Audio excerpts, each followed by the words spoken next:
Komisi 1 DPR RI hari ini telah melaksanakan uji kepatutan dan kelayakan terhadap 15 calon anggota Dewas LPP TVRI periode 2022-2027 dan ini berdasarkan penugasan dari rapat konsultasi pengganti rapat Bamus DPR RI tertanggal 7 Februari 2023. Pak Danang Sanggabuana, silakan. Terima kasih Wakil Pimpinan. Pertanyaan dari Pak Jenderal Hasanuddin. Semoga selalu diberikan kesehatan yang prima untuk Pak Jenderal. Terima kasih atas pertanyaannya. Yang pertama, kalau saya mengambil dari satu pasal di PP nomor 13 tahun 2005, pasal 28 menyebutkan bahwa dalam melaksanakan tugasnya, setiap pemimpin di lingkungan TVRI wajib menerapkan prinsip koordinasi, integrasi, dan sinkronisasi, baik dalam lingkungan masing-masing maupun antar satuan organisasi TVRI, serta dengan instansi atau pihak di luar TVRI sesuai dengan tugas masing-masing.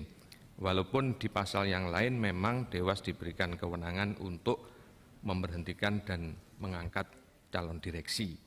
Nah, bagaimana improvisasi atas peraturan yang sesungguhnya bisa dikatakan cukup untuk menjaga harmonisasi. Nah, sekarang jawaban improvisasi saya adalah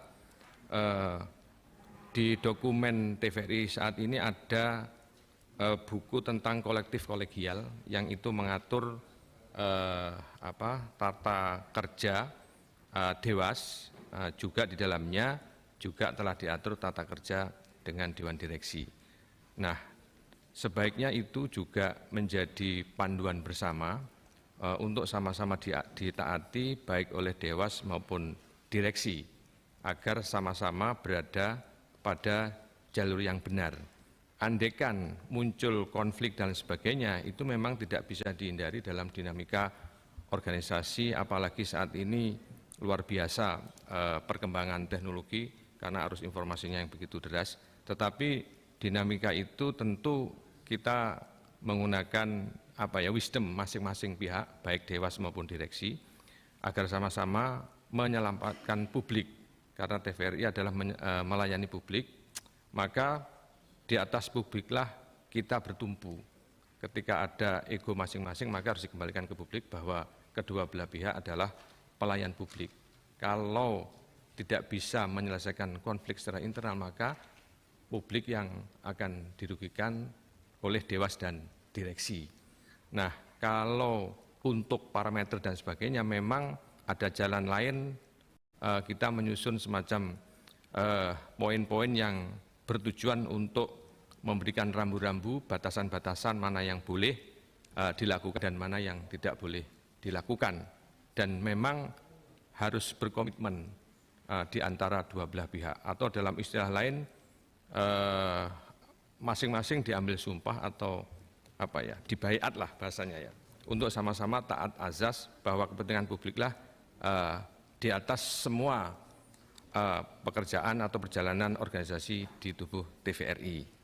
Kurang lebihnya demikian untuk pertanyaan dari Pak Jenderal Hasanuddin. Kemudian Ibu Nurul Arifin, pertanyaannya bagus Ibu Nurul karena itu goal itu penting.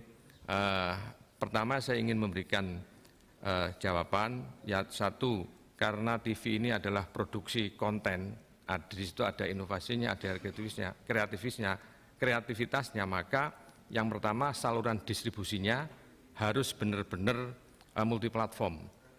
Konten TVRI harus mudah diakses menggunakan handphone melalui saluran internet, baik itu lewat Google, YouTube, TikTok, dan lain sebagainya.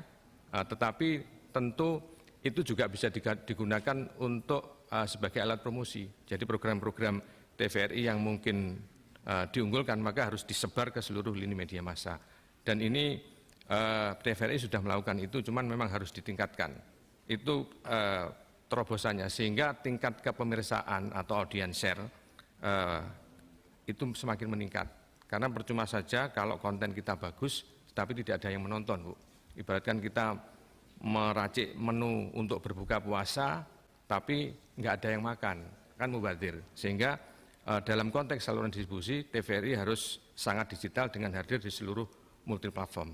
Sehingga ketika kita ingin mendapatkan informasi tentang TVRI untuk mengkonfirmasi sebuah berita, maka cukup dari handphone kita, terserah mau menggunakan platform yang mana karena tersedia. Oleh karena itu TVRI harus bekerjasama dengan pemilik platform itu, entah dengan Google, dengan YouTube, karena mereka ada yang memiliki, agar TVRI diberikan jalan untuk mengembangkannya. Itu dari sisi distribusi. Kemudian dari sisi konten, saya kira memang kalau saya jawab dengan cara praktisi, ketika sebuah TV itu membuat program, anggap saja 13 episode, maka di episode ke-5 dan 6 ini adalah episode yang kritis. Jika evaluasinya itu faktor internal, maka program ini harus di-downgrade atau di-take down bahasanya. Tetapi kalau eksternal, ya misalkan ketika program ini tayang kok ada bola, itu kan faktor eksternal, mungkin bisa dipindahkan jam tayangnya. Nah ini mungkin harus dilakukan karena percuma saja kalau kita membuat program sampai 100 episode tapi tidak ada yang nonton. Sehingga harus dalam hal konsep ini memang harus agak tegas, Bu Nurul. Jadi betul-betul, oh ya ini program memang nggak ada yang nonton, kenapa diberhentikan, harus diganti dengan program yang lain. Itu kira-kira goalnya. Atau yang ketiga, bisa juga TVRI menghadirkan killer content yang itu bisa diambil dari entertainment, kemudian dari variety show, kemudian dari sport, dan mungkin juga bisa dari news dan talk show.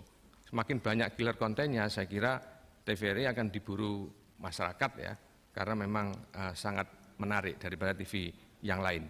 Kemudian yang keempat, mungkin TVRI harus berebut, berkompetisi dengan TV swasta untuk mendapatkan hak spesial liga-liga Indonesia, misalnya Liga 1, Liga 2, termasuk basket, voli, dan sebagainya, itu harusnya milik TVRI.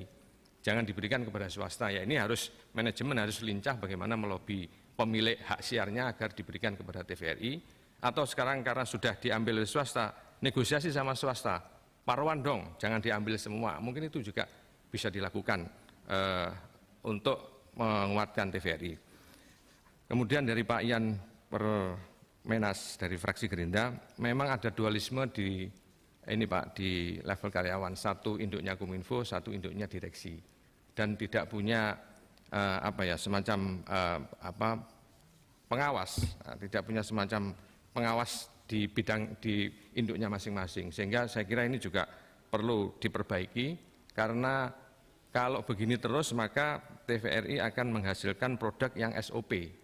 SOP itu sebenarnya cocok untuk produk-produk administratif, produk-produk barang gitu. Tapi kalau untuk produk kreatif, SOP tidak cukup, harus SOP plus, karena butuh seni di dalamnya, di dalam program itu.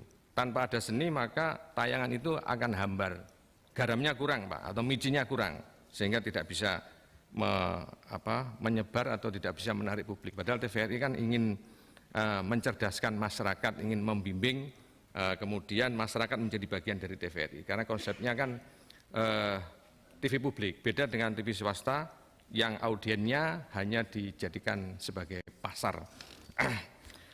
Kemudian dari Pak Safruddin, Pak Safruddin dari fraksi Demokrat, memang pemilu ini memang menggoda semua iman Pak Safruddin, apalagi TVRI ini daya jangkaunya memang luar biasa. Mereka akan berlomba-lomba mendapatkan siaran TVRI, karena TVRI menyeluruh ke seluruh siarannya menyeluruh ya, blank spotnya sedikit. Ya tentu sebagai Dewan Pengawas harus tetap menjaga independensi, netralitas dan profesionalitas dalam hal berita, memberikan hak yang sama kepada publik, baik itu pemerintah, negara maupun partai politik dalam hal kontestasi pemilihan umum nanti. Ya berlaku adil, kemudian jujur, objektif, profesional, cepat dan akurat, saya kira itu yang menjadi pegangan saya untuk jika itu masuk di wilayah yang dimaksud. Kemudian dari Pak Taufik ini, saya kira pendapatan memang TVRI capek dan opeknya ini memang gemuk ya. Tapi saya kira kalau untuk meningkatkan PNBP-nya, TVRI sebetulnya kaya banget ya. Kaya banget. Yang pertama sebagai multiplexer terbesar, tentu TVRI bisa menyewakan kanal-kanal baik di lokal Jakarta maupun di lokal provinsi, di Surabaya, di Semarang. TVRI punya banyak kanal yang mungkin ya saya belum tahu, harus dicek apakah sudah diserap oleh televisi lokal atau belum, atau bahkan televisi nasional juga bisa menyewa kanal. Itu saya kira juga bisa menjadikan pendapatan buat TVRI. Kemudian iklan, memang Bapak Ibu yang kami hormati, iklan di TVRI itu hanya dibatasi 15%, sementara TV swasta 20%. Nah mungkin harus dicek juga apakah 15% itu durasinya sudah terpenuhi atau tidak oleh TVRI. Kalau tidak terpenuhi ya harus dipenuhi dulu sebelum kita meminta durasi iklan yang 20% seperti lembaga penyiaran swasta. Kemudian yang